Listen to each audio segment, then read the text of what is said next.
नमस्कार दोस्तों, स्वागत है आपका एसके सर ऑनलाइन क्लास में। आज मैं कक्षा 10 का इकोनॉमिक्स जो अर्थशास्त्र सब्जेक्ट है उसका महत्वपूर्ण ऑब्जेक्टिव प्रश्न शेयर करना चाहूँगा। यदि आप कक्षा 10 के स्टूडेंट हैं तो यह वीडियो सिर्फ और सिर्फ आप ही के लिए है। आप इस वीडियो को ध्यान से देखेंगे तो आपके लिए बहुत ज़्यादा लाभदायक होगा। आइए देखते हैं पहला प्रश्न को। पहला प्रश्न है दोस्तों, प्राथमिक क्षेत्र में कौन सब चीज़ आता है? तो प्राथमिक क्षेत्र में कृषि करना, पशुपालन करना, खनन करना और आखेट यानी शिकार करना आता है। अर्थव्यवस्था का दूसरा क्षेत्र द्वितीयक क्षेत्र, जिसमें उद्योग और विनिर्माण आते हैं। अर्थव्यवस्था का तृतीयक क्षेत्र या तृतीय क्षेत्र उसको बोलते हैं, उसमें क्या आता है? तो सेवा, मनोरंजन और यातायात आता है। मिश्रित अर्थव्यवस्था किस देश की है? तो भारत की है। भारत में प्रथम पंचवर्षीय योजना कब से कब तक चली थी? तो 1951 से 1956 तक।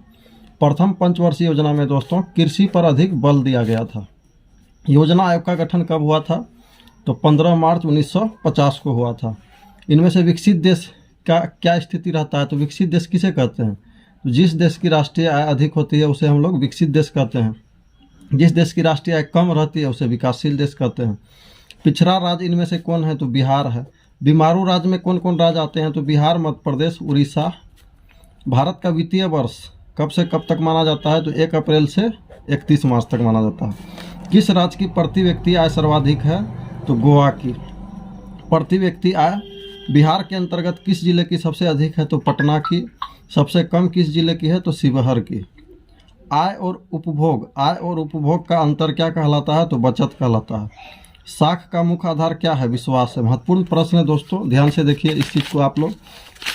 अगला प्रश्न है मुद्रा। मुद्रा क्या है? तो मुद्रा एक विनिमय का माध्यम है। एटीएम का फुल फॉर्म क्या होता है? तो ऑटोमेटिक टेलर मशीन या हिंदी में स्वचालित टेलर मशीन। गैर संस्थागत वित्त प्रदान करने वाला लोकप्रिय साधन क्या है? जो ऐसा चीज़ जो लोकप्रिय साधन जो लोगों को धन देता है तो उसे महाजन हम लोग कहते हैं। जो लोकप्रिय है, बिना किसी झंझट का ऋण दे देता है। संस्थागत वित्त साधन कौन सा है? तो व्यावसायिक बैंक, जिनमें कि हमारे गांव समाज में जो भी बैंक खुले हुए हैं जैसे कि SBI बैंक, सेंट्रल बैंक, ये सब कौन सा बैंक है? व्यावसायिक बैंक है। RBI की क्या है? तो केंद्रीय बैंक है। उसकी स्थापना कब हुई थी? 1935 में हुई थी। रिजर्व बैंक ऑफ इंडिया की स्थापना। राज्य में, हमारे बिहार राज्य में कितने सहकारी बैंक है? तो 25 है। कौन सी संस्था दीर्घकालीन ऋण प्रदान करती है? तो आप लोगों को याद रखना है, भूमि विकास बैंक। भारत की वित्तीय राजधानी क्या है? तो मुंबई है। व्यावसायिक बैंकों का राष्ट्रीयकरण कब किया गया था? तो 1969 में किया गया था। भारत में मुद्रा जारी करने का अधिकार किसको है? रुपया पैसा जारी करने का अधिकार RBI को है, यानी रिजर्व बैंक ऑफ इंडिया को है। 1 रुपये के सभी प्रकार के सिक्के कौन, 1 रुपये के नोट एवं सभी प्रकार के सिक्के कौन जारी करता है? तो भारत का वित्त मंत्रालय करता है। ये याद रखना है, RBI ये नहीं करता है। गैर सरकारी सेवा इनमें से कौन है? तो मॉल है। जो सारा का सारा ये प्राइवेट रहता है। नई आर्थिक नीति में कौन सब चीज़ शामिल किया गया है? तो वैश्वीकरण, उदारीकरण और निजीकरण को शामिल किया गया है। बहुराष्ट्रीय कंपनियां कौन सी है? तो Ford motor, Samsung, Coca Cola, ये सब बहुराष्ट्रीय कंपनियां हैं। अब दोस्तों आप लोगों को याद होगा बहुराष्ट्रीय कंपनियां किसे कहते हैं? तो वैसी कंपनियां जिसका एक से अधिक देशों में ऑफिस होता है, विनिर्माण क्षेत्र का कार्यालय होता है, उद्योग होता है, उसे हम क्या कहते हैं? बहुराष्ट्रीय कंपनियाँ कहते हैं।